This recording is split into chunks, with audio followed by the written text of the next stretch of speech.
Welcome back to my reviews of Tai Lopez's 67 steps.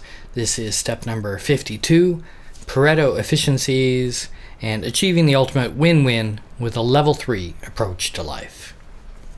So, if you're an entrepreneur, which I think a lot of you are, I feel like I am, I think most of you would have heard the name Pareto, Italian economist, who had this idea about the 80-20. And again, I forgot to bring the book with me. I was going to hold up the book to prove that I read it. The 80-20 principle, where 80% of your profits come from 20% of your products and so on. But there's also something called a Pareto efficiency, which you can boil down to this idea of win-win.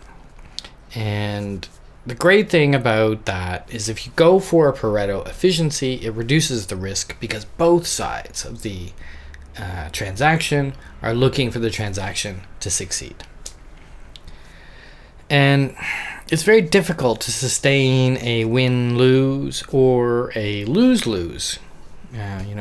Basically that's going into war. And that's kind of wants to be your last resort. I worked for a company a long time ago where the CEO was really into win-lose, and he even said to me, and I think in one meeting, I know in one meeting, that he wasn't interested in win-win solutions. He was interested in win-lose solutions. He wanted the other guy to lose. Now that company had very, very high turnover, and over the years, certainly after I left, not that I had anything to do with it, but went down and down and down. And you just can't sustain a win-lose. There's always going to be blowback. And so Peter Drucker has this quote that is, the goal of business is to create a customer where one didn't exist before. And it's much easier to create a customer when the customer feels good about the transaction and you are doing good for the customer. So Tai breaks it down into these 3 levels of careers, businesses. Now, I don't know 100% for sure if this is a Tai Lopez invention or if he took it. He didn't say he took it from somewhere, which normally he would, or I didn't hear it if he did. So anyway, level 1 business is a Pareto inefficiency where you have a win-lose situation. One party is going to come out of this ahead of the game. The risk is that you end up being the loser. In all these examples, you are the business side of this, okay? The risk is that you will end up being the loser. And also in these kinds of businesses, you tend to attract the wrong kind of employees and people who want to work because it's really not, mentally a good thing. And Tai has a couple of examples, extreme of course. And one is the criminal, the robber. He wins for a while. He breaks into the house, gets the money, and society or the victim loses.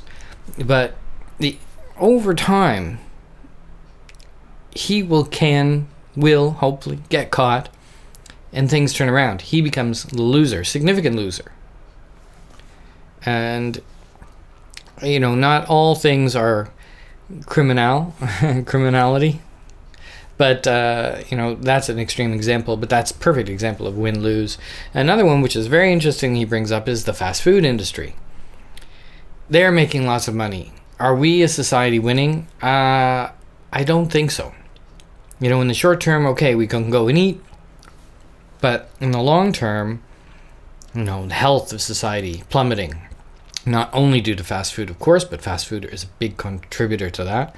The environment greatly damaged by the needs of the fast food industry.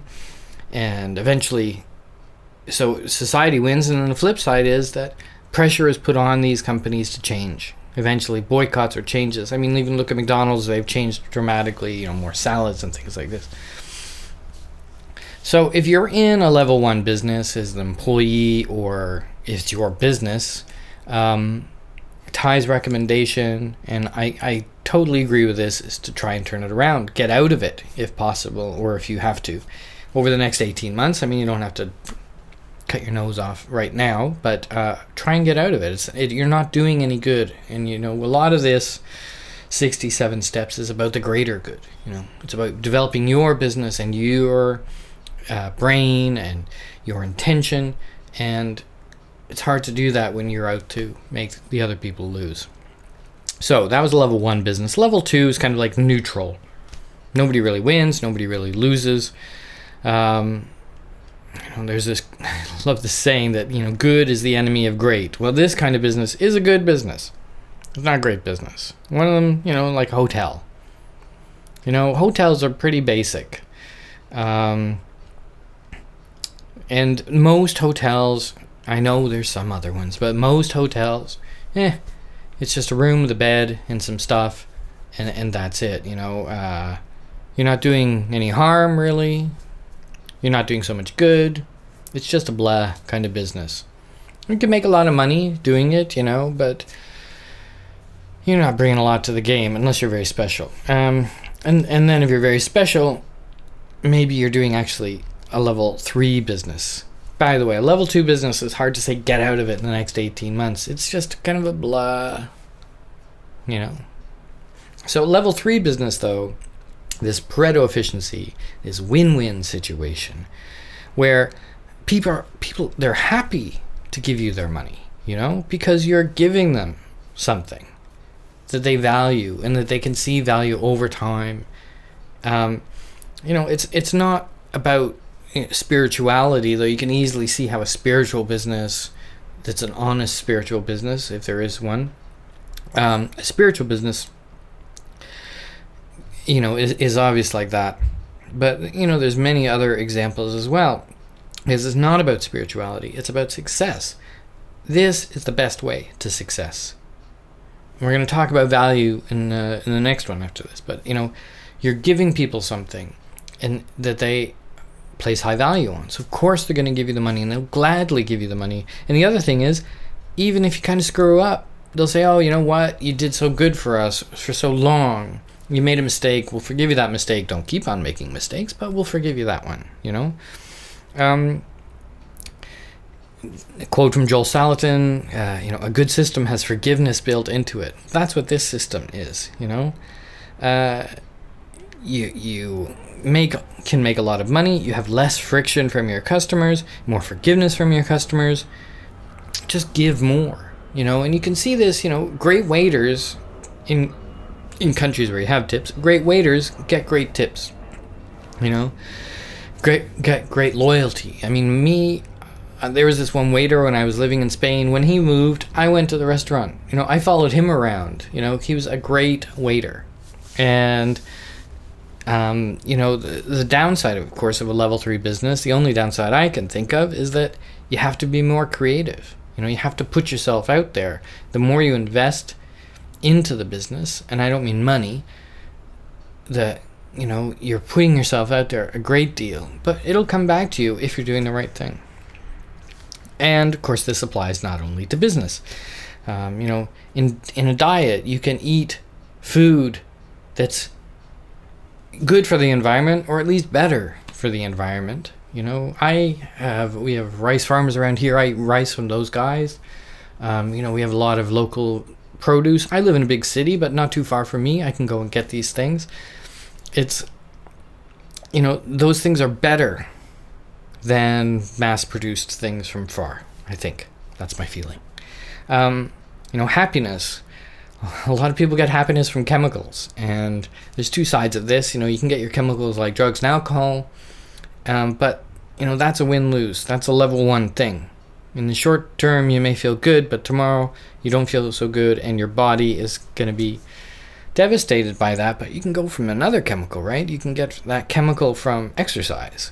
You can get endorphins from working out or walking, and you do so many good things. That's kind of a chemical high as well. Excuse me.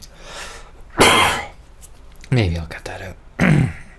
So you can't always have win-win, but you should try. Sometimes you have to fight. That's just, unfortunately, the way of the world. But try. For a level 3, win-win business. All right, there we go. Preaching over. Let's get down to his questions. Question number 1. What level is your current career business that you're in right now? Are you working in a level 1 business, a blah level 2 business, or a level 3 business? Good for you if you're in a level 3 business. How do you feel about your level? Is there any emotional reaction to when you think about what level your business in.